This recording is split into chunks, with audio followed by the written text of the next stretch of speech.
everyone, welcome back to another episode of the Fitness Education Series produced by the Australian Fitness Academy. It's like progressive overload for your brain. I'm your host, Tom Rock, and in today's episode, I want to talk about the importance of understanding exercise intensity. Um, and it's a concept that is important to understand when we're creating programs for clients, or if you're out there completing a program, it's important to understand what exercise intensity you should be working at. And it relates to both cardiovascular training and resistance training. And there's a couple of different aspects to it in terms of making sure you're exercising at the right intensity and the, I guess, the side effects or the negative side effects of not exercising at the right intensity.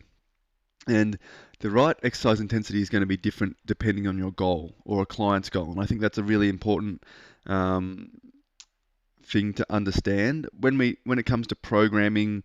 If we start with resistance training, it's generally we prescribe an exercise, just prescribe the sets, the reps, and we prescribe an intensity, usually in the form of a weight.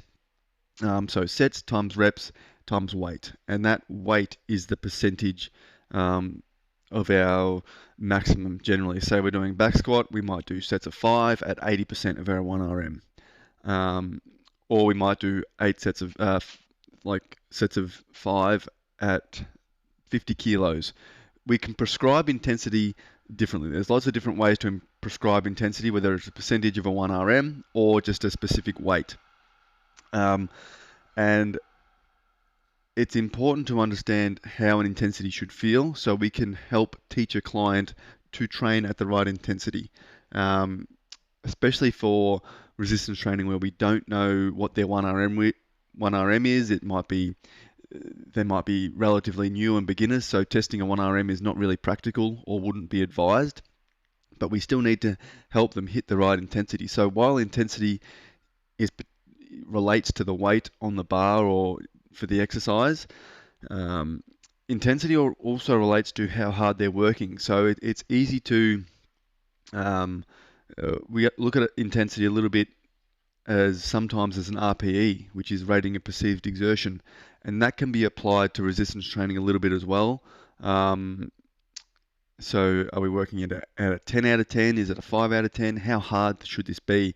And I think the RPE is an interesting concept when trying to relate it to resistance training, and I don't think it always fits with resistance training.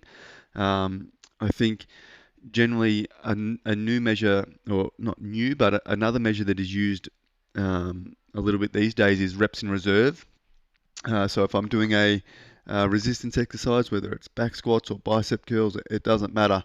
But if I'm doing a set of 8, I want to be doing a set of, let's say, 8, and I want an RIR, or reps in reserve, of 1 or 2. So that means if I do 8 reps, I'll stop at 8 reps, and I should have been able to do 1 more rep, or I should have been able to do 2 more reps. And that, outside of weight and percentage of 1RM, that measure of intensity is, I guess, a guide of how hard that set should be, or where I should stop that set. Is it go to failure, which would be sort of a 10 out of 10, or am I stopping at that 1 or 2 RIR, which is probably an 8 or 9 out of 10. So it's an interesting concept because I think you can, while weight is prescribing an intensity, I can, let's say 80 kilos on a back squat, I can lift that 80 kilos, and if I do it for 2 reps, well, that's not a high RPE in terms of sets because I'm not going to be close to failure. But if I lift 80 for 8 reps, that's going to be sort of a 10 out of 10. So I can lift that same weight, and depending on how many reps I do, will change sort of the intensity or the feel of my exertion. So there's a lot going on with exercise intensity, and I think it's important to understand it to be able to improve your prescription with clients, but also help clients learn about how hard they should be exercising. So we do the same thing with cardiovascular training. If I'm talking about, say, running, what intensity should I be performing my running exercise? And we can run at 100%, which will be sprinting. We can run at maybe 40 or 50%, which might be a slow jog, and everywhere in between.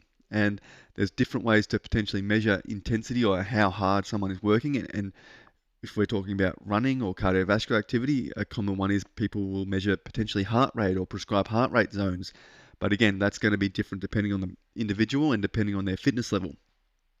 So measuring or being able to get someone to exercise at the right intensity is important to make sure they are going to reach their goal. So if it's resistance training, if they're exercising, if they're not going close enough to failure, or they're not exercising at a high enough intensity, or the weight they're using is too light, or they're going to 10 reps when they could be doing 20 reps with that weight, so the weight is wrong, they're not going to get the improvements or the results that they would if they were working to the correct intensity. On the other end of the spectrum, if someone's going in every single session and if they're doing 3 or 4 sessions a week in the gym and every single set they do is of a heavyish weight and also a high intensity where they basically push to failure every set, then they potentially are going to impact their recovery and their ability to keep working or training week after week after week. And you might find that their progression slows down or goes backwards based on they're not recovering. So they would need to manage their intensity the other way and start leaving some reps off just to allow themselves to recover. Still get great stimulus, get that sweet spot, but then not cause so much fatigue that they can't recover and they're not seeing that progressive overload happen in their resistance training. It's the same thing with cardiovascular training. If we need to get the intensity right, or we're not going to be hitting the correct energy system, or we might not be getting the correct stimulus that we're after for our goals. So if our goal is to improve our aerobic endurance, there's lots of different methods, but potentially if we're looking to do sort of long, slow distance or steady state, we need to be at a lower intensity. If our intensity we start running at is too high, we're going to find ourselves fatiguing and we're going to have to slow down, and you might go through sort of almost through these sort of tempo runs or intervals.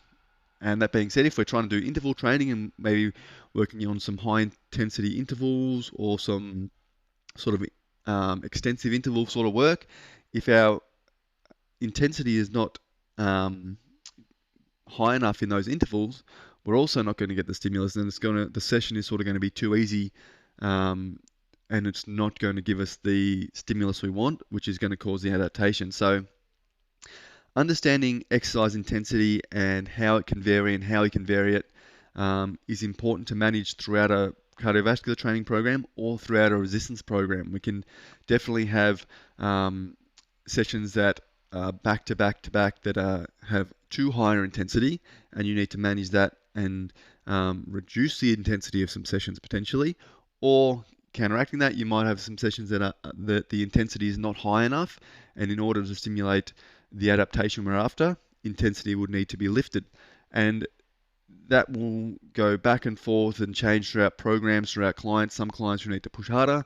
Some clients you'll need to teach them to manage their workload or manage the intensity that they complete their exercises to see the optimal results or to help them reach their goals faster. So there's lots there in terms of exercise intensity, and I think it's a really good thing to understand, and you have to implement it yourself, understand how to measure it, how to prescribe it.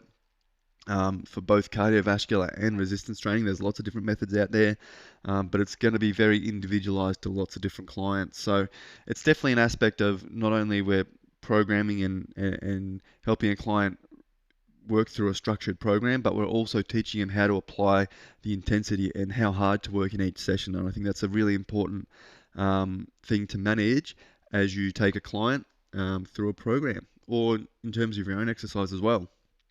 Other than that, guys, I hope you enjoyed my thoughts on exercise intensity. If you do have any questions on this topic, send an email to tom@afa.com.au,